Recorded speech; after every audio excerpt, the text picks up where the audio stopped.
प्यारे बच्चों नमस्कार, कैसे हैं आप लोग अच्छे से होंगे, पढ़ाई अच्छे से कर रहे हैं। बहुत सुंदर, एक बार पुनः आप सभी का स्वागत है इस एजुकेशन चैनल पर। और आज रसायन विज्ञान के इस पाठ में आप जानेंगे जो बहुत ही महत्वपूर्ण विषय है बेटा, IUPAC पद्धति।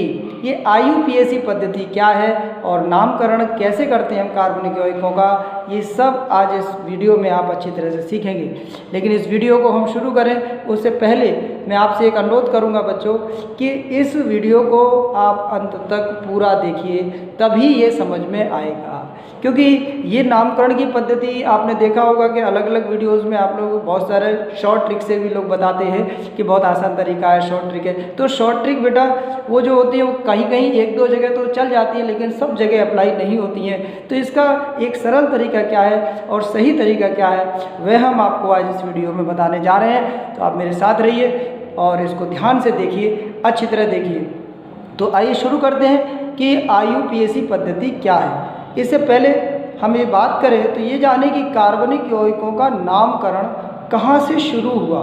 पहले कार्बन के जो यौगिक हैं ये बहुत अधिक मात्रा में बच्चों नहीं थे, और जब अधिक मात्रा में नहीं थे, थोड़े से थे, तो जहाँ से जैसे भी हमें कार्बन के यौगिक मिले उनके नाम पर ही इन यौगिकों के नाम रख दिए गए। जैसे कुछ उदाहरण मैंने आपके सामने रखे हैं, मैंने बोर्ड पे भी लिखी हैं, जिनका कि आप स्क्रीनशॉट लेकर के बाद में उनका नोट्स बना सकते हैं। इसीलिए मैंने वो सारी बातों को बोर्ड पर भी लिखा है। तो आइए इसको बोर्ड से ही पढ़ते हैं, ध्यान से समझते हैं कि ये कार्बन के जो यौगिक हैं इनका नाम कहाँ से मिला और कैसे मिला। तो सबसे पहले क्या था, जो पुरानी पद्धति थी हमारी, उसमें जैसे दलदल से निकलने वाली गैस, ये जो दलदली ज़मीन होती है नदियों के किनारे, वहाँ से जो गैस निकलती है उस गैस को मीथेन नाम दिया गया, और उसका नाम दूसरा मार्श गैस भी रखा गया। दूसरा उदाहरण देख सकते हैं कि लकड़ी से प्राप्त CH3OH का नाम कास्ट स्पिरिट रखा गया, क्योंकि ये जो स्पिरिट है ये कास्ट यानी लकड़ी से मिली, इसीलिए इसका नाम कास्ट स्पिरिट रख दिया गया। दूसरा, सिरका से प्राप्त अम्ल एसिटिक अम्ल, इसका नाम एसिटिक अम्ल रखा गया, जिसका सूत्र CH3COOH है। तो ये सिरका से मिल रहा था और इसलिए इसका नाम एसिटिक रखा गया। लाल चींटी से प्राप्त, जो लाल चींटी है उनसे प्राप्त जो कार्बनिक यौगिक है वो मिला, फार्मिक अम्ल मिला, तो इसलिए उसका नाम फार्मिक अम्ल रखा गया। अब फार्मिक ये शब्द लैटिन भाषा में भी है और वहाँ चींटी को हम बोलते हैं लाल चींटी को, तो उसी के नाम के आधार पर इसका नाम फार्मिक अम्ल रखा गया। खट्टे दूध से प्राप्त लैक्टिक अम्ल, इससे लैक्टिक अम्ल रखा गया, क्योंकि खट्टे दूध का भी है लैक्टस, उससे बना है ये, तो इसलिए इसको लैक्टिक अम्ल नाम दे दिया गया। इस पद्धति में नाम तो छोटे थे, जहाँ से जो यौगिक मिला हमने उसका नाम वैसे ही रख दिया।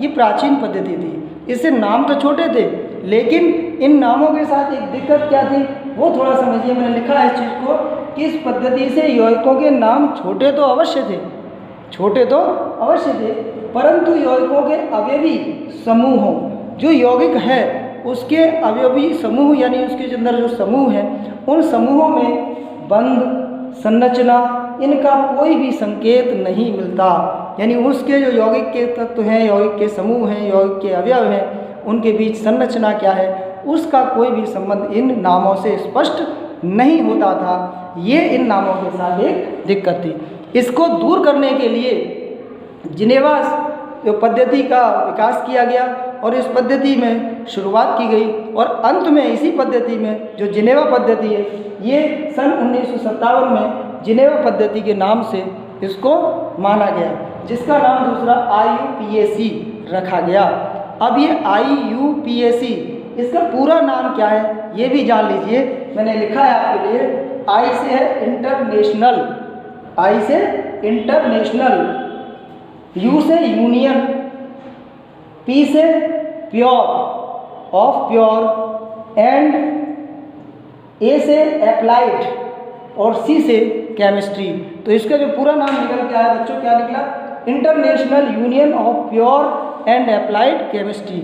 ये IUPAC का पूरा नाम है। ये इंपॉर्टेंट भी कभी कभी क्वेश्चन में 1 नंबर में भी पूछा जा सकता है, कंपटीशन में पूछ सकते हैं। दूसरा है, इसी को अगर हिंदी में कहें तो क्या बोलेंगे, हिंदी में भी इसको समझ लें कि इंटरनेशनल यानी अंतर्राष्ट्रीय शुद्ध संघ और अनुप्रयुक्त रसायन विज्ञान, इसको हिंदी में ये नाम बोला जाता है। इसका काम क्या है बच्चों? इसका काम है रसायनों का नाम रखने की प्रणाली, यह इसका काम है।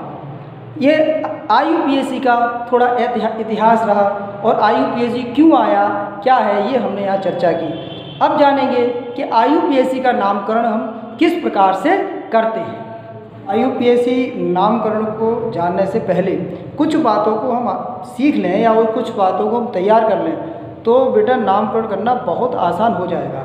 वो जो मुख्य बातें हैं वो क्या है, वो मैंने यहाँ बोर्ड पे लिखी हैं आपके लिए, क्योंकि ये बहुत ही आसान तरीका होगा, सरल तरीका होगा और IUPAC नाम आज आप आसानी से सीख जाएंगे। बच्चों थोड़ा ध्यान देना, जो हम बताते जा रहे हैं उनको स्टेप बाय स्टेप फॉलो करना है, ये ध्यान रखें। तो यहाँ जो महत्वपूर्ण बातें हैं वो हम आपको पहले बता रहे हैं, फिर आपको कुछ नियम बताएंगे और उसके बाद फटाफट आप सीधा IUPAC नाम लिख देंगे। तो जो नामकरण के लिए क्या क्या महत्वपूर्ण बातें हैं वो देखिए। सबसे पहले कि जो नाम है हमारा स्ट्रक्चर है उसके अंदर कार्बन की संख्या के आधार पर, यानी पहले हमें कार्बन की संख्या गिननी है। कैसे गिननी है हम वो भी बताएंगे आपको। तो पहले कार्बन की जब संख्या गिनेंगे तो वो गिनती आएगी, 1 कार्बन, 2 कार्बन या 3 कार्बन, 4, 5, 6। तो वो जो कार्बन है उनको हम कैसे लिखेंगे? C1 का मतलब है कि 1 कार्बन है। यौगिक में अगर 1 कार्बन है तो C1 है उसका मतलब, और उसको हम लिखेंगे मैथ। उसको हम क्या पढ़ेंगे बेटा? मैथ। अगर यौगिक में 2 कार्बन है तो पढ़ेंगे एथ, और यौगिक में अगर 3 कार्बन है तो पढ़ेंगे हम प्रोप, और अगर यौगिक में 4 कार्बन है तो पढ़ेंगे ब्यूट, तो नाम लिखा जाएगा ब्यूट। और अगर यौगिक में 5 कार्बन है तो पढ़ेंगे पेंट। C6 का मतलब है 6 कार्बन है उसके अंदर श्रृंखला में, तो हेक्स। ये कार्बन कार्बन श्रृंखला है बेटा। कितने कार्बन है, कार्बन की श्रृंखला में कितने कार्बन आ रहे हैं उनके अकॉर्डिंग। 7 कार्बन है अगर किसी श्रृंखला में तो उसे हम लिखेंगे हेप्ट, और 8 कार्बन है तो उसे हम पढ़ेंगे ऑक्ट, और अगर उस श्रृंखला में 9 कार्बन है तो उसे पढ़ेंगे नॉन, और 10 कार्बन है बेटा तो उसे हम पढ़ेंगे डेक। तो सबसे पहले हम कार्बन की संख्या ज्ञात करेंगे। कैसे ज्ञात करेंगे हम उदाहरण लेके भी आपको बताएंगे। संख्या के आधार पर उनके नाम है कुछ, इनको हम जरूर याद कर लेंगे, बहुत सरल है। अब चलते हैं कि उस नाम में क्रियात्मक समूह क्या है हमारा, उसको देखेंगे। तो मुख्य क्रियात्मक समूह के कुछ नाम और उनके आधार पर नामकरण में क्या नाम लिखा जाएगा उसको समझ लें बेटा। कि जैसे हमने लिखा है एल्केन, एल्केन में सिंगल बॉन्ड होता है बेटा। तो जो सिंगल बॉन्ड यानी कार्बन कार्बन के बीच सिंगल बॉन्ड है तो वहाँ पर हम उसको एन लगाएंगे, नाम में क्या लगाएंगे? एन। और एल्कीन है जो हमारा, यानी उसमें डबल बॉन्ड है। किसके बीच? कार्बन कार्बन के बीच डबल बॉन्ड है। देखिए कार्बन और कार्बन के बीच ये डबल बॉन्ड हो गया बेटा, और कार्बन के 4 संयुक्ताएं होती है तो ये 2 अलग अलग होंगी, हाइड्रोजन बॉन्ड इनसे जुड़े होंगे। तो इसको हम क्या लिखेंगे? एल्कीन के लिए ईन लगाएंगे। अगर ये स्ट्रक्चर है तो ईन लगाएंगे। एल्काइन है यानी ट्रिपल बॉन्ड अगर कहीं दिख रहा है तो उसके लिए हम क्या करेंगे? आयन। यहाँ भी ध्यान रखो, जब भी हम लिखेंगे एल्काइन को तो ध्यान रखो C और C के बीच में अगर 3 बंद आ गए, ट्रिपल बंद आ गया ये, तो एक लाइन इधर से, क्योंकि कार्बन की 4 संयुक्ताएं आपको पूरी करना जरूरी है, इसलिए एक एक कार्बन इधर होगा। तो उसके लिए हम एल्काइन के लिए क्या लगाएंगे? आयन। और अल्कोहल ग्रुप है तो उसको हम कैसे पता लगाएंगे कि इसमें अल्कोहल ग्रुप है? तो अगर OH है, डैश OH, डैश OH यानी इससे कोई कार्बन जुड़ा होगा, कार्बन तो डैश OH। अगर ये समूह है तो इसके लिए हम लगाएंगे ऑल। और एल्डिहाइड समूह है अगर हमारा, तो एल्डिहाइड समूह कैसे पहचानेंगे? डैश CHO, यानी ग्रुप जो हमारी कार्बन श्रृंखला है, जो हमारा संरचना सूत्र है उसके अंदर अगर डैश CHO है तो हम क्या समझ लेंगे? ये इसमें एल्डिहाइड ग्रुप है। और एल्डिहाइड ग्रुप है तो नाम में क्या लगाएंगे? अल। नाम में क्या लगाएंगे? अल। और कीटोन समूह है, कीटोन समूह कैसे पता लगेगा? कि डबल बॉन्ड, ये सिंगल बॉन्ड से CO, single single 2 bond CO, क्योंकि ऑक्सीजन और कार्बन के बीच है डबल बॉन्ड, इसलिए कार्बन की 4 संयुक्ता हुई, ओन लगाएंगे। क्या लगाएंगे? ओन। यानी कीटोन ग्रुप में हम क्या लगाएंगे? ओन। और एमीन समूह है, एमीन को कैसे पहचानेंगे? डैश NH2, तो इसके लिए लगाएंगे एमीन। और एमाइड समूह है तो हम लगाएंगे डैश CONH2। अगर ये समूह है तो हम लगाएंगे उसमें एमाइड। ये समूह हमने पिछले वीडियो में भी बेटा डिस्कस किए हैं, तो वही समूह है। बस इन समूहों के आधार पर नाम में क्या क्या चीज़ें लग जाएंगी वो हमने यहाँ पहले से लिख रखी है, जिससे कि नामकरण करते समय आपको फटाफट ये चीज़ें आ जाए, देखें और नाम आसानी से लिख दें। अब एक चीज़ और आती है नामकरण में, वो आती है हमारे एल्किल मूलक यानी एल्किल समूह। ये कौन से होते हैं इनको भी थोड़ा समझ लें कि एल्किल समूह या मूलक क्या होते हैं। ये भी बड़ा इंपॉर्टेंट है बेटा कि किसी भी एल्केन के समूह में से एक हाइड्रोजन परमाणु हटा देने के बाद बचे हुए संयोजक मूलक को एल्किल मूलक कहते हैं। इनका सामान्य सूत्र CnH2n+1 है और इसे R से भी प्रदर्शित करते हैं। ये मैंने पूरी बात इसलिए लिखी है आप इसे नोट्स कर सके आसानी से, लेकिन आप इसको समझ लीजिए क्या मतलब है। जो हमारी एल्केन श्रृंखला है बेटा, उसका जो सूत्र होता है वो होता है CnH2n+2, जिसमें आपका पहला क्या निकलता है, पहला जो यौगिक है वो निकलता है CH4 यानी मैथिल।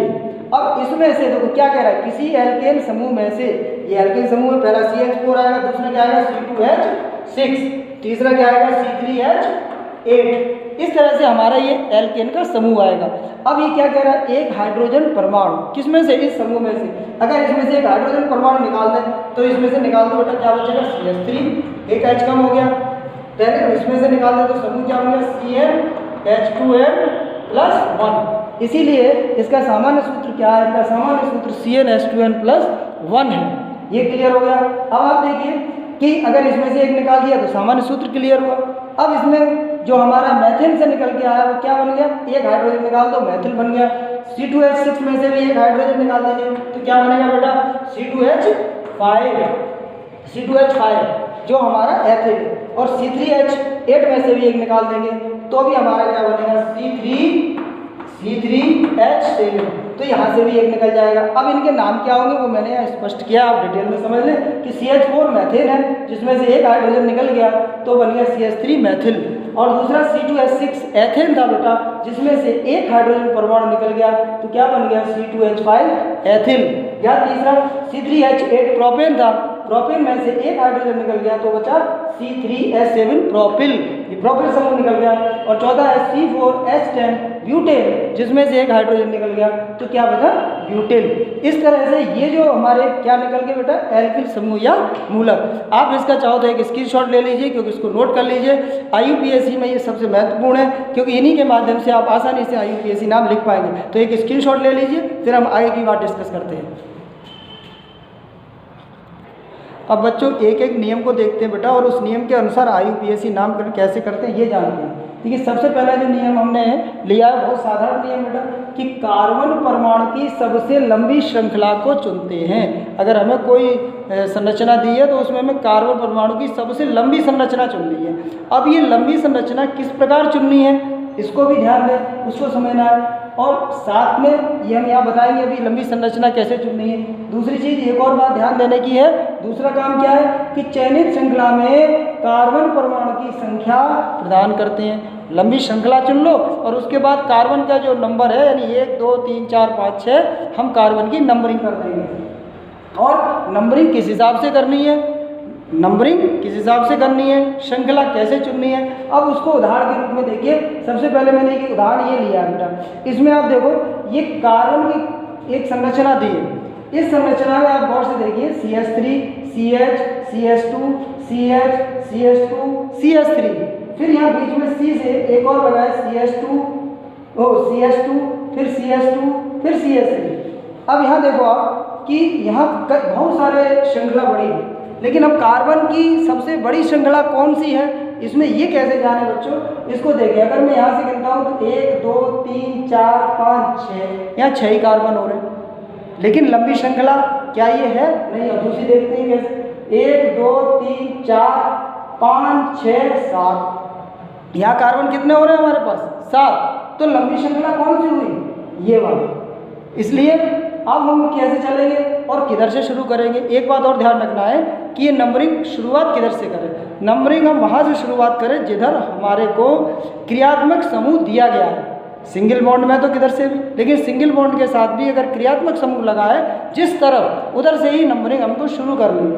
अब यहाँ पर हमारा एक मैथिल ग्रुप लगा हुआ है, देखो CH3, इधर से शुरू कर लेते हैं। बाकी तो सब सिंगल बॉन्ड है। तो श्रृंखला क्या बनी, 1 2, दूसरे कार्बन 3 कार्बन, ये 4 हो गया। फिर इसके बाद नीचे आ गया कार्बन 5 हो गया, फिर ये 6 हो गया और ये 7 हो गया। तो इस श्रृंखला में हमारे कार्बन कितने हो गए बेटा 7, और 7 कार्बन है। तो अब टेबल देखो, हमने C7 पर हमने क्या बताया था, हेप्ट। C7 पे क्या बताया था बेटा, हेप्ट। तो ये क्या निकला, ये हेप्टेन का एक व्युत्पन्न हमारे सामने आया। तो ये कार्बन की नंबरिंग थोड़ा सा समझ में आई बेटा। अब एक और बात, कई बार ऐसा होता है कि कार्बन की नंबरिंग करते समय, श्रृंखला बनाते समय दोनों तरफ से श्रृंखला समान आ रही है, तब क्या करेंगे? ऐसा भी एक उदाहरण ले लेते हैं कि यदि समान लंबाई की 2 या 2 से अधिक श्रृंखलाएं, कार्बन श्रृंखलाएं, ध्यान दें यहाँ पर कार्बन श्रृंखलाएं हो, तो वह श्रृंखला जिसमें पार्श्व श्रृंखला, मैंने पार्श्व श्रृंखला हिंदी का शब्द साइड चेन अधिक हो, उसकी हुई हम काउंट करेंगे, उसके ही कार्बन को गिनेंगे। कैसे? इसका उदाहरण देखते हैं बेटा। CH3, CH2, CH, फिर CH2, CH3, सब सिंगल बॉन्ड से जुड़े हैं और यहाँ CH के साथ CH, फिर CH3 जुड़ा है, फिर से एक CH3 जुड़ा है। अब अगर हम यहाँ देखें गौर से, 1 2 3 4 5 कार्बन इस श्रृंखला में 5 आ रहे हैं, फिर 1 2 3 4 5 इधर से भी 5 आ रहे हैं, तो यहाँ 2 कार्बन श्रृंखला बन गई और दोनों तरफ से 5 आ रहे हैं। तो कौन सी श्रृंखला लें? स्टेट वाली, ये वाली। इसके लिए हमने क्या बताया यहाँ पर कि केवल वही श्रृंखला लेनी है जिसमें पार्श्व श्रृंखला यानी साइड चेन अधिक हो। अब साइड चेन देखो किसमें अधिक है? साइड चेन हमारे नीचे वाले में अधिक है, या 3 है, यहाँ पर 2 है, तो इसलिए हमने ये नीचे वाली श्रृंखला ली है। कार्य शुरू कर दिया, 1 2 3 4 5, और ये हमारा क्या बन गया? पेंटेन का व्युत्पन्न। ये हमारे साइड चेन के आधार पर कार्बन की नंबरिंग हुई। अब और उदाहरण लेते हैं बेटा, इसको कैसे देखेंगे? 1-2 उदाहरण और लेते हैं और अच्छी तरह समझ में आ जाएगा, क्योंकि IUPAC नाम में जब आप जितना एक उदाहरण को समझिए ध्यान से तो क्लियर हो जाएगा। और उदाहरण देखते हैं। इस उदाहरण में हमने क्या किया? CH3, CH2, CH, फिर CH3, CH2 डैश OH। यहाँ एक ये डैश OH बता रहा है कि क्रियात्मक समूह है बेटा। कौन सा है? एल्कोहल समूह, एल्कोहल ग्रुप है। और एल्कोहल ग्रुप मिलने के कारण हमें एक चीज़ तो मिल गई कि इसके नाम में क्या आएगा? ऑल आएगा। क्या आएगा? ऑल। इसलिए हमने इसको लिख लिया। सबसे पहली चीज़ हमें मिल गई ऑल। दूसरी चीज़, अब इसमें हमें कार्बन की सबसे बड़ी श्रृंखला छांटनी है और उसकी नंबरिंग करनी है। तो बेटा कैसे? किधर से करें? देखो इधर से ही करते थे, 1 2 3 4 हो जाता, लेकिन क्यों करें इधर से? क्यों करें? और किधर से करें? इधर से भी तो हो सकती है। तो भाई इसके लिए हमने क्या बताया कि श्रृंखला बेटा उधर से करनी है जिधर आपका क्रियात्मक समूह जुड़ा हुआ है। सिंगल बॉन्ड में तो किधर से भी, अगर क्रियात्मक समूह नहीं है तो, और अगर क्रियात्मक समूह है तो हमें उधर से ही शुरू करना है जिधर से हमारा क्रियात्मक समूह लगा है, चाहे वो डबल बॉन्ड हो, चाहे ट्रिपल बॉन्ड हो, चाहे अल्कोहल हो, चाहे कीटोन हो, चाहे ईथर हो, जो भी क्रियात्मक समूह जिधर लगा हुआ है, जिधर से नज़दीक पड़ रहा है, उधर से ही हमें नंबरिंग करनी है कार्बन की। ध्यान दीजिए, तो OH लगा इसलिए हमने इसके बगल से नंबरिंग शुरू कर दी बेटा। ये हो गया पहला कार्बन, ये हो गया हमारा पहला कार्बन, ये हो गया दूसरा कार्बन, स्टेट जा रहे हैं, ये हो गया तीसरा कार्बन, और ये हो गया हमारा चौथा कार्बन। यानी इस श्रृंखला में हमारे पास साइड चेन में कितने कार्बन निकले? 4। और 4 कार्बन होने के कारण अपनी टेबल में जाओ, देखो C4 क्या बताता है? ब्यूट। तो यहाँ एक नाम मिल गया आपको, ब्यूट। क्या नाम मिल गया? ब्यूट। 2 बातें आ गई बेटा, आपके पास ऑल आ गया, ब्यूट आ गया। अभी इसमें कुछ और भी एथिल मूलक जुड़े हुए हैं, ये मूलक कुछ जुड़े हुए हैं। कौन से मूलक जुड़े हुए हैं? देखो CH3 जुड़ा हुआ है, ये CH3 जुड़ा हुआ है, तो CH3 क्या है? मैथिल मूलक है। कैसा मूलक है? मैथिल। अब हमने लिख लिया मैथिल, लेकिन यह ध्यान देना है CH3 कौन से कार्बन पर जुड़ा हुआ है, किस नंबर के कार्बन पर जुड़ा हुआ है। तो देखो 1 2 यानी दूसरे नंबर के कार्बन पर जुड़ा हुआ है, तो हम इसको लिखेंगे 2 मैथिल, यानी पहले कार्बन का नंबर, पहले जिस कार्बन से जुड़ा हुआ है उसका नंबर बेटा, और उसके बाद उस समूह का नाम यानी मैथिल, तो 2 मैथिल। अब हमारा ये नाम क्या बन गया? इसको हम क्रम से लिख देंगे। तो सबसे पहले आ गया 2 मैथिल, सबसे पहले क्या आ गया? 2 मैथिल और 1 ब्यूटेनॉल। अब ये 1 ब्यूटेनॉल क्यों लिखा? 1 कहाँ से आ गया? क्योंकि ये जो हमारा समूह था और ये पहले ही कार्बन पर जुड़ा हुआ था, इसलिए हो गया पहला 1 ब्यूटेनॉल। ब्यूटे क्यों आया? ब्यूट क्यों आया? क्योंकि 4 की वजह से, तो चारों को जोड़ के ये हमारा IUPAC नाम बन गया। अरे बच्चों, आज के वीडियो में इतना ही रखते हैं। आज आपने IUPAC नामकरण क्या है और किस प्रकार किया जाता है ये सीखा है बच्चों। मैं आपसे एक अनुरोध करूंगा कि अब इससे अगला जो वीडियो आ रहा है उसको अवश्य देखिए, क्योंकि उस वीडियो में हम आपको एल्केन्स, एल्कोहल और जो सीरीज़ है एल्डिहाइड, उनके नामकरण कैसे किए जाते हैं और बहुत ही आसान तरीके से, सरल तरीके से किस प्रकार किए जाते हैं वो आप सीख जाएंगे, ये मैं आपसे प्रॉमिस करता हूँ। तो ये आप अगला वीडियो जरूर देखिएगा। आज के लिए बहुत बहुत धन्यवाद, थैंक यू वेरी मच। और वीडियो अच्छा लगा हो तो इसे लाइक एंड शेयर जरूर करें और अपना स्नेह हमें अपने कमेंट बॉक्स में ज़रूर लिख कर दें। Thank you very much.